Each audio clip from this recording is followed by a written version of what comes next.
Қалай салмақ қосуға болады?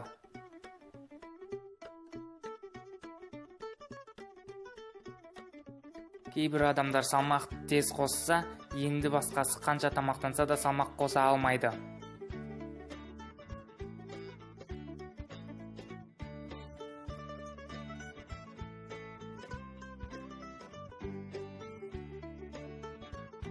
Қанша тамақтанса да салмақ қоспауы адам ағзасында құрттардың көбеюінен не болмаса ағзадағы бір құрылымның бұзылуынан.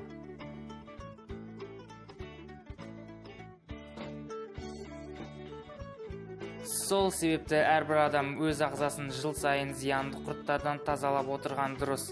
Асқабақ дәні, сарымсақ, ананас зиянды құрттарды өлтіруге көмегін тигізеді.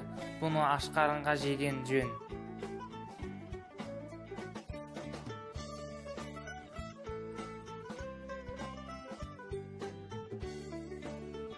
Не болмаса дәріханадағы дәрілерді пайдаланыңыз.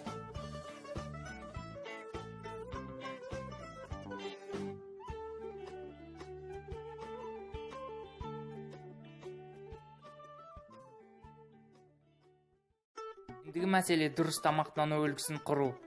Таңғы асқа бидай өнімдері, сүт өнімдерін, ет өнімдерін жеген жөн. Олардың қатарында нан, ботқа, сүт, май, жұмыртқа, тауық еті тағы басқасы. Түскі асқа бидай өнімдері мен сүт өнімдерін жеңіз.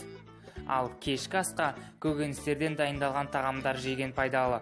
Олар картоп сорпасы, картоп сәбіз езбесі, аздап нан, тағы басқа өнімдерді пайдаланыңыз.